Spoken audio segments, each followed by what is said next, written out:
You know, the Reformation was much needed.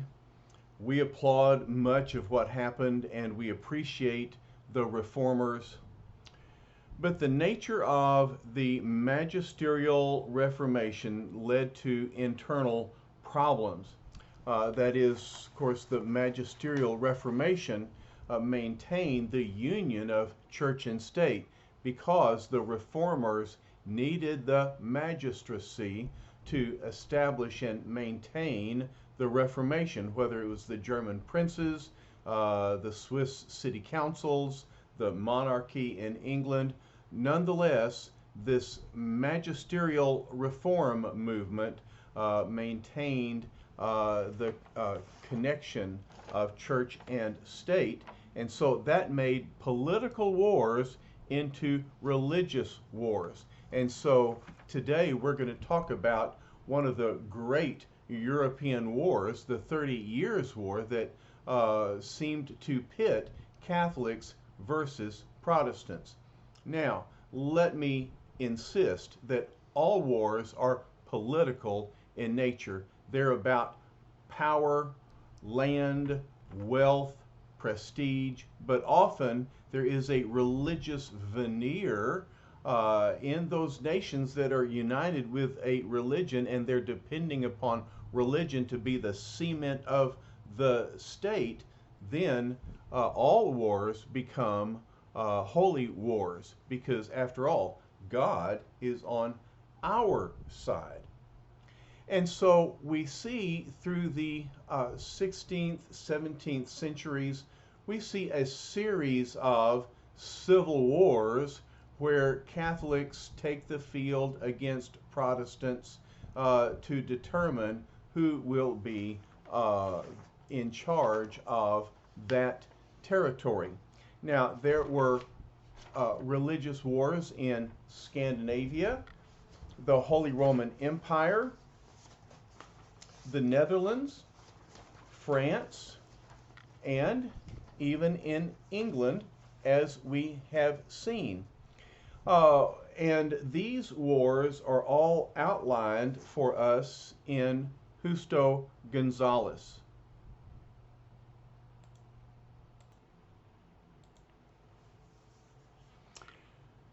But instead of outlining each of these national wars, we're going to focus our attention on the 30 Years' War, which is the culmination of these original wars of religion. Not that there were no further religious wars after this great one, but nonetheless, we're going to focus on this particular conflagration in Europe.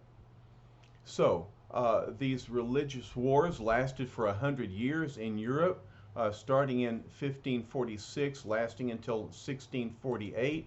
And as I said, the union of church and state turned political wars into holy wars, Catholic versus Protestant.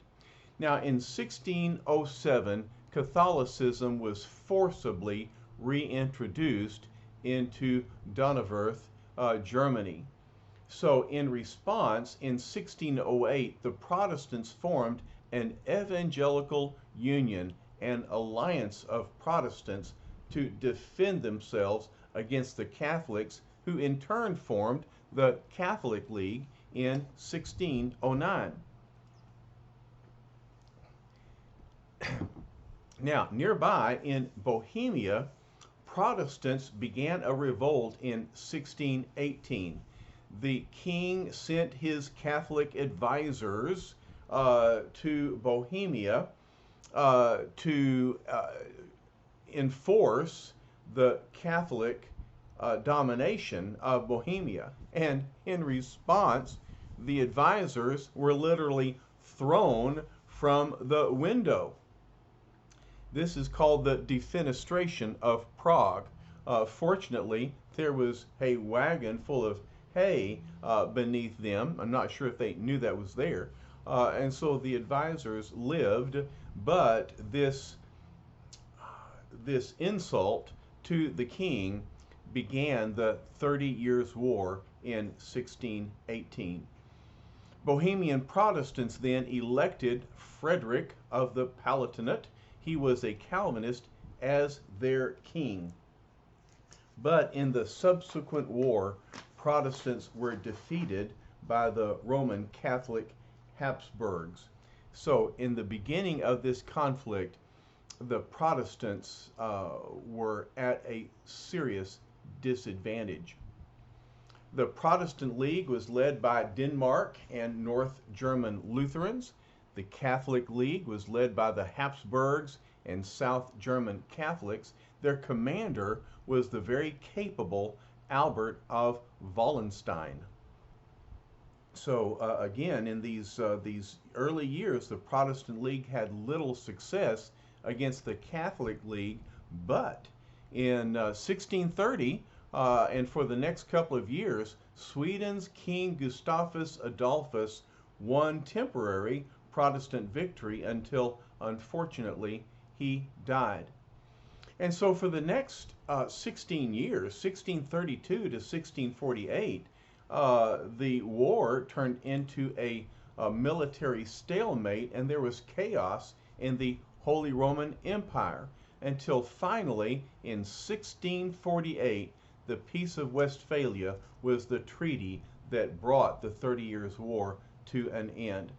May I suggest that you remember this date and this treaty, because this is a very important event. Not only did it bring an end to the 30 Years' War, but in my timeline of church history, this actually brings a broad end to the Reformation period in general. So 1648 is one of those important dates that I ask you to remember. As a result of the Peace of Westphalia, we have religious and civil rights for Catholics, Lutherans, and Calvinists. Who's missing?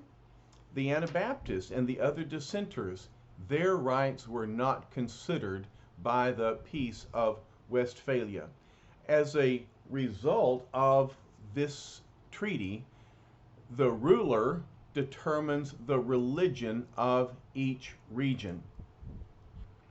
So whoever rules in the region, his or her religion determines the religion of those who live there. If you don't like it, you can move. Otherwise, you must conform. The Holy Roman Empire divided its territories along the religious lines of 1624. So as a result of the Peace of Westphalia, Western and Central Europe divided politically, religiously, and culturally, especially in Germany. All right, now remember this.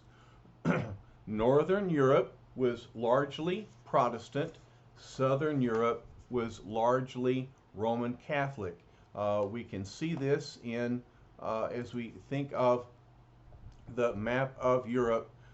Scandinavia, England, North Germany, the Netherlands, these are largely Protestant nations. In the south, Spain and Italy, southern Germany, these are Catholic territories.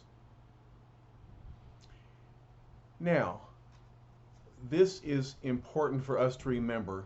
The principles of toleration that were implied by the Peace of Westphalia did not indicate a deeper understanding of Christian love.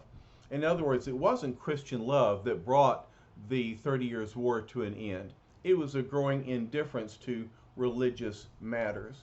And so, out of the 30 Years' War and the wars of religion in general, a modern secular state began to develop.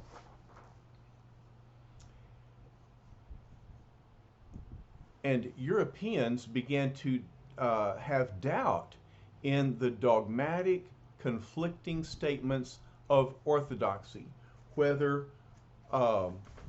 issued by Catholics or Protestants, because the Orthodox statements of faith had led to the conflicts between Catholics and Protestants and had brought about the destruction of the 30 Years' War.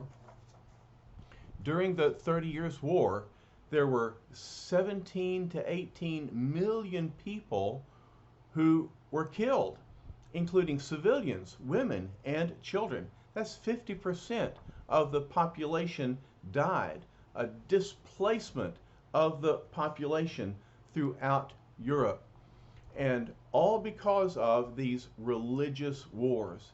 And so religion itself came into disrepute and made way for skepticism, and we'll see this develop in the Age of Enlightenment, which we will study next. It also led to pietism and revivalism as well. But I like what Justo Gonzalez has to say as he considers the aftermath of the wars of religion. He asks, was there not a more tolerant, more profound, and even more Christian way to serve God than simply following the dictates of orthodoxy, be it Catholic or Protestant? And so as these questions are being asked in Europe, we're going to see a departure from the place of religion in the center of European life. And we're going to see develop a philosophical approach to find the answers of existence. And so we'll see the Age of Enlightenment and those philosophical thoughts begin to develop. However, we also will see a more spiritual religious reaction through the movement of pietism.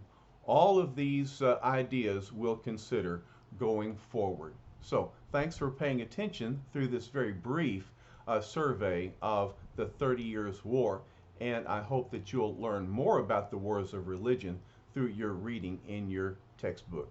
Thank you.